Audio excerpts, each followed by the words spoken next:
Good afternoon, everyone. Welcome to today's webinar on creating EPUBs and multimedia embedding. It's part of our workflow education series. We're welcoming today Dwayne Campbell of BookFusion, a member of BISG and a member of our workflow committee, who's been thinking about this topic for a little bit of time. It's a core to a lot of the work that BookFusion does. Dwayne, thank you for making the time, for making the presentation, and we look forward to hearing from you. Thank you, Brian, for that introduction, and thank you everyone for attending this presentation. So without further ado, I'll just jump into the presentation so we can have a quick 30 minutes and have time for questions. All right, so before we jump into some demos, you might be wondering, what are really multimedia ebooks?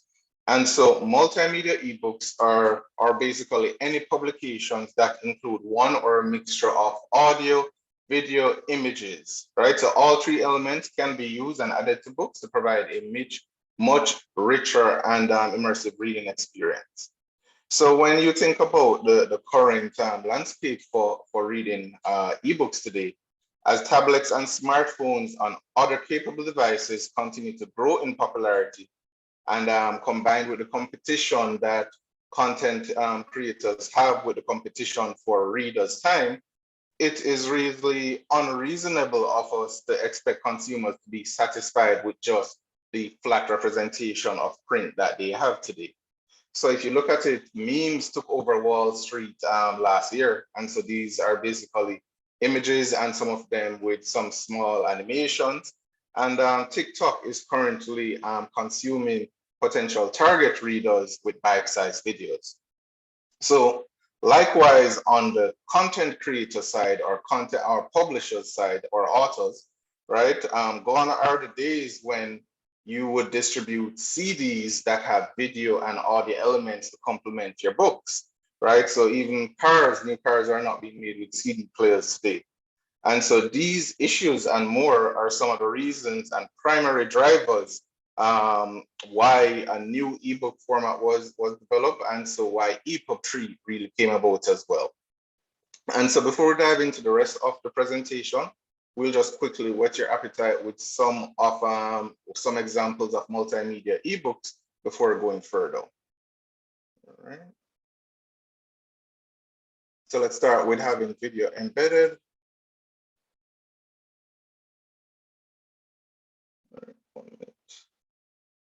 Okay, so that video. Okay, sorry. So we have some demos, we can show it at the end. So basically this is a video here, but I'll jump to the next publication. So for example, and this book shows an example with animation being embedded in the book. And so this author wanted to basically catch the attention of basically teen readers. And so it has animations embedded in the book. And this is a book basically where the reader can choose their own path while reading this book. All right. So ebook formats that support multimedia. So when you think about multimedia, images, audio, and video, most folks are probably familiar with PDFs. So PDFs do in fact support some limited multimedia in PDFs.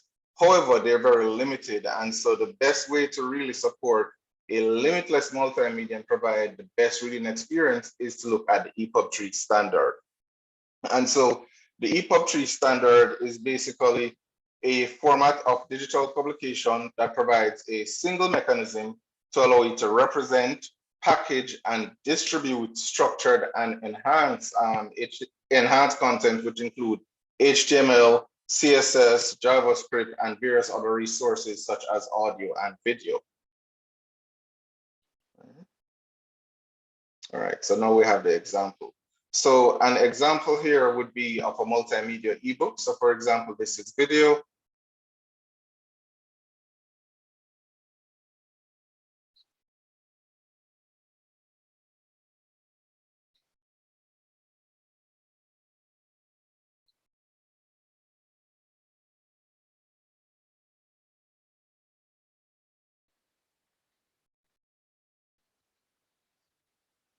right? So in this example, we showed basically a reflowable EPUB with video embedded.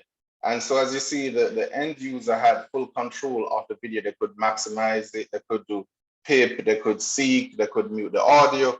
And so this can be integrated into your existing ebooks today. So a lot of publishers might have reflowable EPUBs today or even fixed layout EPUBs.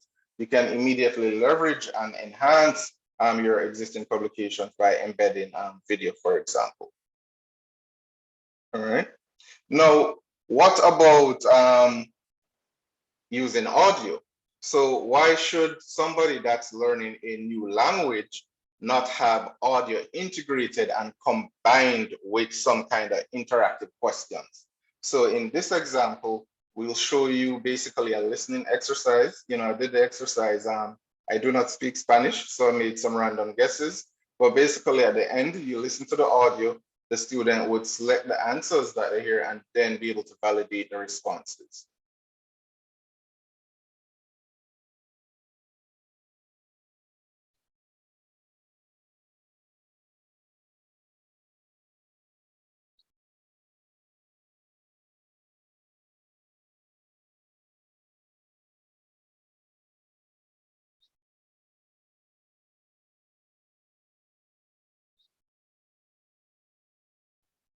Dwayne, I just want to let you know, we may not have set this up correctly for audio to be heard by all those who are attending. Okay. So but I'm working on that just check. now, but I think at the moment they may not be hearing what you're presenting. Ah, I see. Let me back up and then let's try again. Let me know if you hear.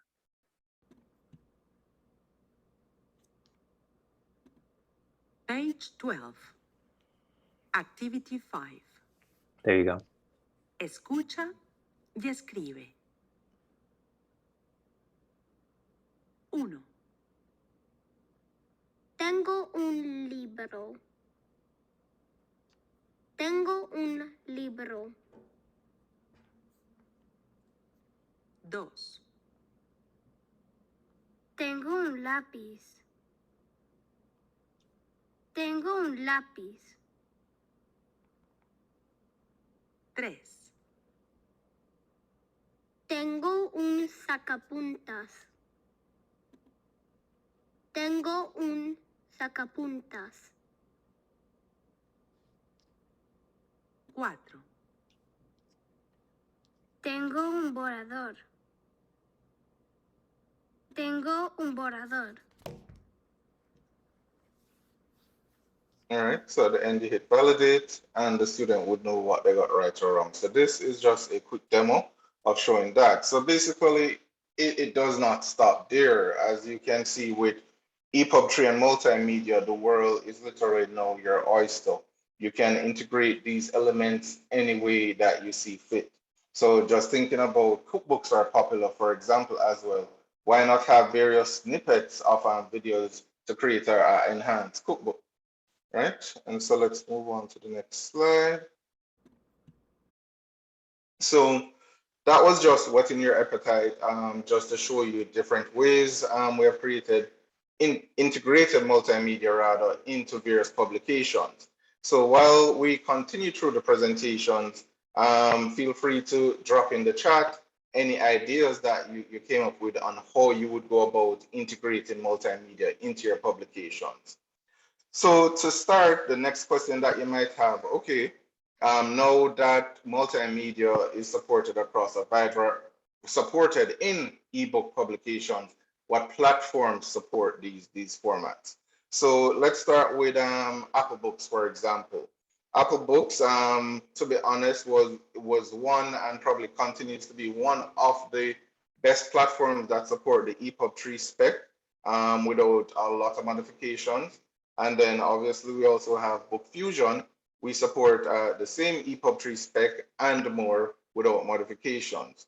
Now, when you look at the Amazon Kindle ecosystem, they support audio and video elements, but they use the KF8 format, which is their proprietary, format to Amazon. And so this format is really kind of the EPUB tree repackaged, but with Amazon proprietary technology, their DRM, and other aspects. And obviously you have Kobo as well. They also support audio and video elements. You might have to make some tweaks, but they are still related to the EPUB 3 spec and Google Playbooks as well. All right. So now that we have a good understanding of what multimedia is and the platforms that support it, and we see how we can integrate it, what are probably some of the recommended video formats, for example, that you can use? All right, and so who remembers Windows Media Player? Right, so back in the day when ebooks just came around, really you had a variety of video codecs and video formats, and so it really made it difficult in the early days to provide a consistent experience for readers across not just different platforms or reading systems, but also across different operating systems. And this is because no one video format was widely supported in the past. And additionally, a plugin system would be required. So if you remember back in the Windows Media Player days or sometime when you visit sites, you'd be required to install certain plugins to play video. But gone are those days. Right? So today, you can, if you look, we have a standard format now, MPEG-4 with the H.264 codec, that is supported across 95% of browsers. And so what this means is that now as a content creator, you can create videos, for example, using this particular format and expect it to work as you would expect across different reading systems or different browsers, for example. All right. And so I recommend this format because it's widely supported and it also produces high quality videos with a small footprint in terms of size. However, there is another format, WebM, and this format is completely open source. And so it is supported across most browsers today. Really, where support is mainly lacking is in Safari, as you can see here. However, they have recently started adding partial support, and eventually they might fully support WebM. IE did not support WebM, but IE is really no more. And so you can expect to not have issues if you choose to support WebM. All right, so those are the two formats based on books that we've converted and customers that we've worked with, both international and independent authors, of the two formats that we see used and that we use in the books. Additionally, I guess I'll just make a comment here, even though it will be mentioned in best practices, but even though you support these two formats, you can also support multiple different formats in EPUB 3 publication. But a good practice is to also support a cover image, so to speak, so that if your publication is opened on a reading system that does not support multimedia, you can fall back to this image and probably a link to the video on a remote resource or on a website. All right. So we covered video, and so the recommended audio format. And so the recommended audio format that we recommend would be ACC. And so most folks might know this format as M4A or MP4. And so similar to the reasons for the video recommendation, this format, however, allows publishers to be able to allow their end users to be able to seek the precise positions in these audio clips. And additionally, also the quality of the audio is high with a low footprint. All right. All right, and so best practices when integrated multimedia into EPUBs. So use compression on both audio, images, and videos. For audio, as mentioned, use M4A or MP4. Don't use GIFs or GIFs, however you choose to pronounce it. Use MP4s with loops instead. And the reason for this is that they are much smaller footprint than GIFs and they are less take a smaller performance hit. So for example, if you have large GIFs, they really use up a lot of resources on the end user device. And so it's best to use MP4s in a loop instead. So for example, that book that we showed previously in the video initially, that really was MP4 in a loop. And again, the same recommendation for the video format, and I touched on this before, provide fallback images with your URL to optionally remotely hosted resources for devices that might not support multimedia. So one thing that you need to look out for is that most e-ink devices today do not support multimedia publications. And so you might want to ensure that when you're developing these particular publications, you have some fallback. The next thing is also the best quality, for example, producing 4K video is not always the best solution for these publications, because to be honest, who is going to really see the difference on a 4K video, which takes up a large amount of size, for example, when you embed that in the book, when compared to just reducing it to a quality that's very high that takes up a much smaller footprint. And so some of the times as well, different reading systems or platforms might have limitations on the max size that your multimedia publication can be. So you should keep that in mind. The good thing though is with the EPUB 3 spec, you do not have to embed the video or audio and these multimedia elements directly in the book, right? You can load them as remote resources. So that's a way to also go around some of the size limitations.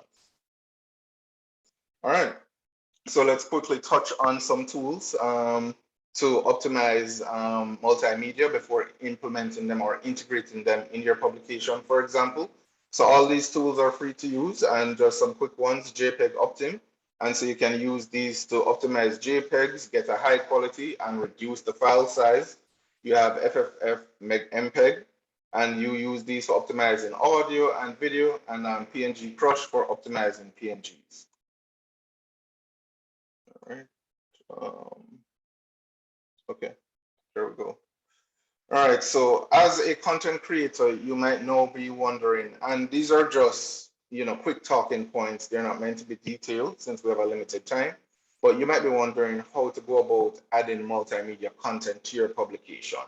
So depending on your workflow, for example, if you use Adobe InDesign, they have the ability to support integrated multimedia content in your publication at the design phase.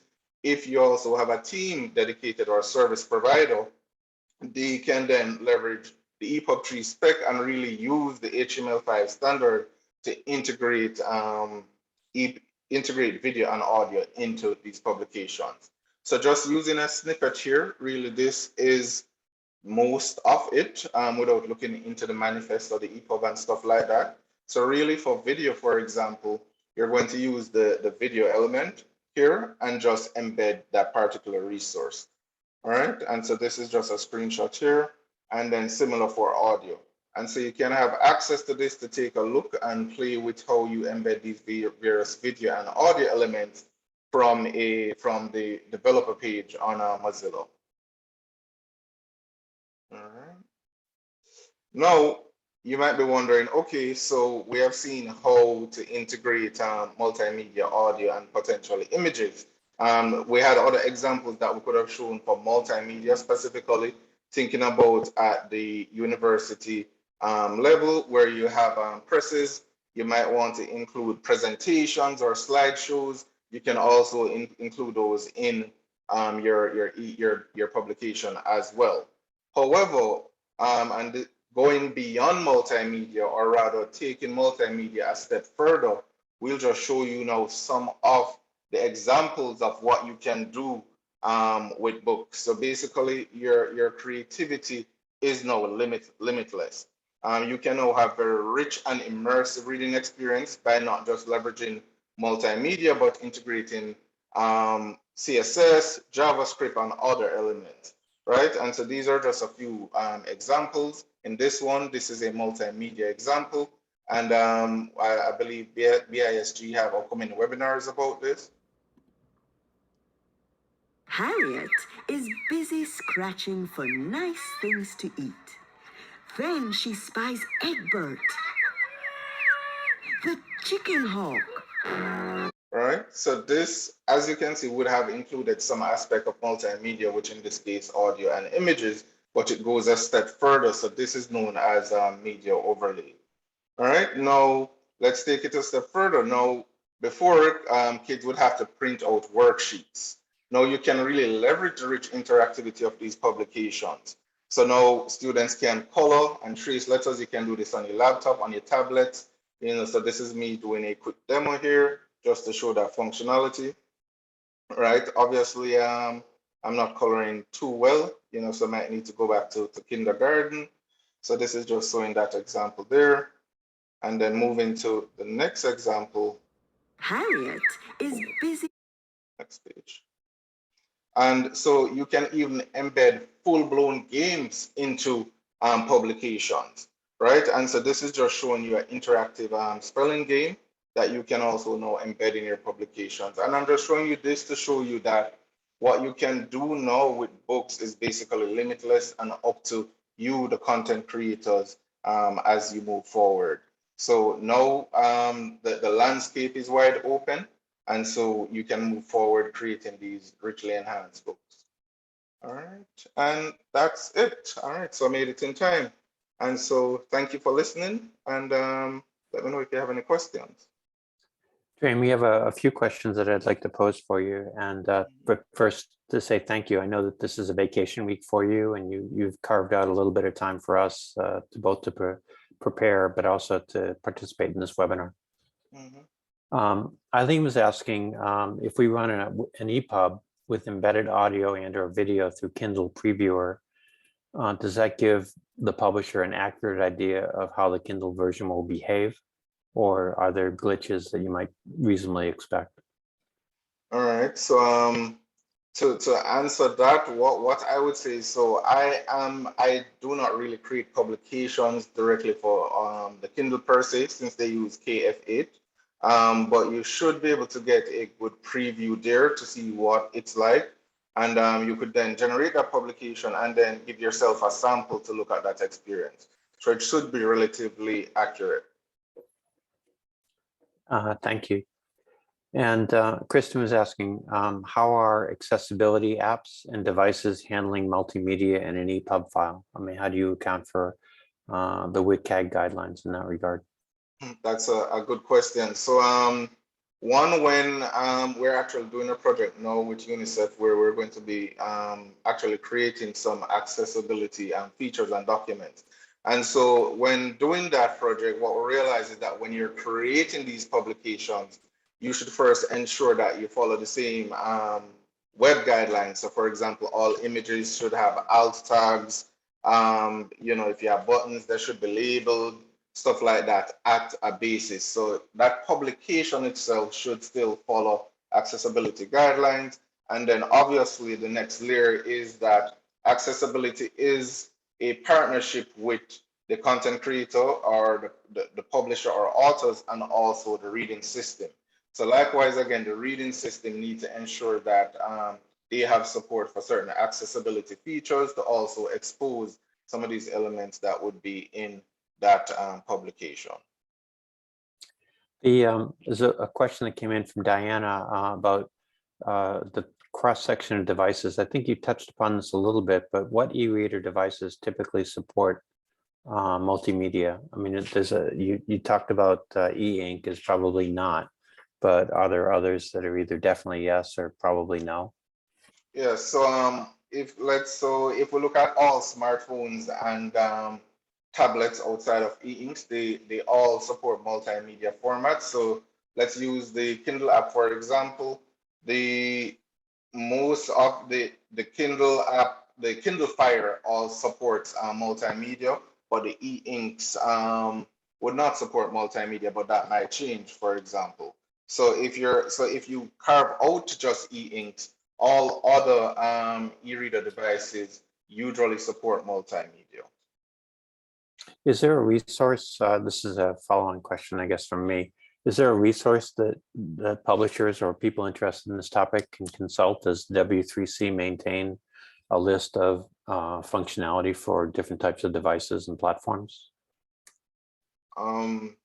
So we basically, this presentation is from our experience. W3 have the EPUB 3 spec, for example, but I know there have been tests, for example, that they did in the past where they evaluated reading systems for certain functionality. So I think that link might be helpful, but I'm not sure if it's up to date. Yeah, that's something that BISG was involved in under Bill Kasdorf's leadership in the early to mid 2010s, but we've not maintained that. So I was curious myself. A different question, is video included in the EPUB using the iframe tag? You've kind of gone through a how-to, but it was at a high level. Now, this seems like a little bit more detailed. All right, give me 1 second. So no, you don't. You could use iframe, but you don't have to.